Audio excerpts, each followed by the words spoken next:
고등수학 상, 항등식과 나머지 정리에 대한 수업을 진행할 예정입니다.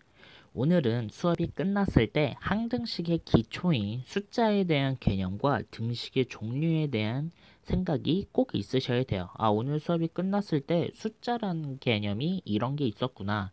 그리고 등식에는 이런 게 있었구나. 라는 것을 꼭 기억해 주시길 바래요. 그러면 오늘 첫 번째로 해야 될 첫 번째 숫자 개념에 대해서 공부를 하고 가겠습니다. 그럼 숫자 개념, 숫자라는 게 뭔 소리냐? 첫 번째, 우리 미지수라는 게 뭐냐면 당연히 그냥 모르는 수예요. 초등학교 때는 뭐로 배웠냐면 초등학교 때 배웠던 건 네모를 구하시오, 세모를 구하시오. 중고등학교 때 배웠던 건 이제 A를 구하시오, B를 구하시오, 이런 것들이 우리는 미지수라고 볼 수가 있었던 거죠. 두 번째가 상수라는 건데 산수라는 것은 그냥 숫자예요. 일반적인 숫자라고 보시면 돼요. 예를 들면 A 더하기 3은 5이다. 상수 A를 구하세요. 그럼 상수 A라는 건 딱 정해진 숫자라는 거죠. 바뀌겠어요? 안 바뀌어요. 상수 A라는 것은 정해진 숫자이기 때문에 우린 A를 2라고 말을 할 수가 있는 겁니다. 이해되시죠? 세 번째라는 건 변수라는 건데 변수라는 건 시시때때로 변하는 숫자라고 보시면 돼요. 그래서 우리가 중학교 2학년 때 배웠던 건 x 더하기 3이 5일 때 적절한 x를 구하세요. 그러면 여기서 x는 계속해서 변하는 숫자이기 때문에 x가 0일 때 성립을 한다 안 한다? 안 한다. x가 1일 때도 성립을 한다 안 한다? 안 한다. x가 2일 때는 성립을 한다 안 한다? 한다. 그래서 x는 지금 계속 변하고 있는 숫자가 돼요. 그걸 우리는 변수라고 부르고요. 얘는 상수라고 부르게 되는 거죠. a는 딱 정해져 있는 상수 a라고 말을 했기 때문에고 얘는 적절한 x를 구하시오라고 했으니까 분명히 차이가 있다는 겁니다. 그래서 우리가 항등식을 배우기 전에 반드시 상수라는 개념과 변수라는 개념에 대해서 알고 있어야 돼요.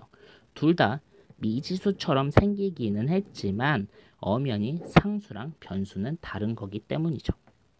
아시겠죠? 두 번째, 그러면 우리가 왜 숫자 개념을 알고 등식으로 넘어와야 되는지에 대해서 설명을 하겠습니다. 등식이라는 건 뭐냐? 등식이라는 것은 우리가 일반적으로 등호가 있는 거, 얘를 우리가 등호라고 부르는데 등호가 있는 식을 우리는 등식이라고 부르게 됩니다. 그래서 등호만 있으면, 이 는만 있으면 무조건 우리는 등식이라고 부르게 돼요. 근데 중요한 건 이 등식이라는 것은 크게 두 가지로 나뉘게 돼요. 첫 번째는 우리가 방정식이라는 걸 배우게 되죠. 방정식이라는 건 뭐냐면 경우에 따라서, 경우라는 말보다 우리는 변수에 따라서 참과 거짓이 정해지는 식을 우리는 방정식이라고 부를 수가 있는 겁니다. 아까 변수에서 예를 들었던 것처럼 x 더하기 3이 5이다. 근데 얘는 x가 0이면 참이다, 거짓이다. 거짓. x가 1이면 참이다, 거짓이다. 거짓. x가 2면 참이다, 거짓이다. 참이다. 그래서 x가 2일 때를 우리가 해라고 부르게 되는 거죠. 그래서 변수 x에 대해서 우리는 참과 거짓이 나눠지는 식을 우리는 방정식이라고 부릅니다. 그러면 항등식이라는 거에 대해서 배울 건데 이 항등식이라는 건 뭐냐? 변수 x에 대해서 항상 참인 경우, 항상 참인 등식을 우리는 항등식이라고 부릅니다. 항등식이라는 건 예를 들면 이런 거죠. 이걸 우리를 전개하면 뭐가 돼요? x제곱 더하기 2x 더하기 1. 그럼 좌변과 우변에 있는 식은 항상 같을 수밖에 없어요. 왜 좌변을 전개한 건 우변이니까. 그럼 x에 무엇을 넣던 항상 참일 수밖에 없겠죠. 그걸 두고 우리는 항등식이라고 부릅니다. 또 좌변과 우변이 당연히 똑같이 생기면 우린 항등식이라고 부를 수밖에 없는 거고, 예를 들면 달라도 돼요. 어떻게? 0 곱하기 x는 0이라고 해봅시다. 그럼 x에 뭐가 들어가도 곱하는 숫자가 0이기 때문에 우리는 항상 0이라는 식을 도출하게 되죠. 무슨 말이냐? x에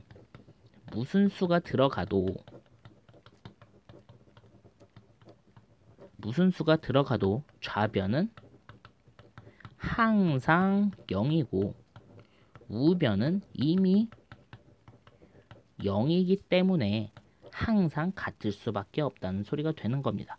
그럼 예를 들면 0 곱하기 x가 3이다. 그럼 얘는 가능할까요? 불가능할까요? 당연히 불가능하겠죠. 왜?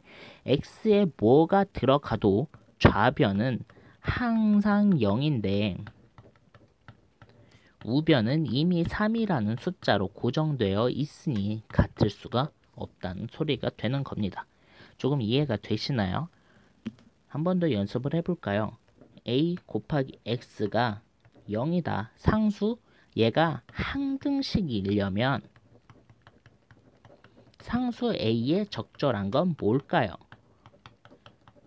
x는 계속 변하는 변수고 a는 고정되어 있는 숫자인 상수입니다.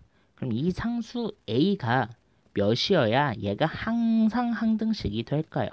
아까 예를 들었던 것처럼 a는 0일 수밖에 없겠죠. 그래야지 좌변이 항상 0이 되니까요. 좀 이해가 되시겠죠? 그래서 오늘 수업이 끝났을 때 우린 두 가지를 꼭 기억하고 계셔야 됩니다. 숫자 개념, 미지수랑 상수랑 변수에 대한 확실한 차이를 알고 계셔야 방정식과 항등식에 대한 이해가 조금 더 쉬워집니다. 등식의 정의는 뭐였고 항등식과 방정식의 차이는 뭐였을까요? 꼭 이 질문에 답변을 못 하신다면 반드시 복습을 하시길 바라겠습니다. 감사합니다.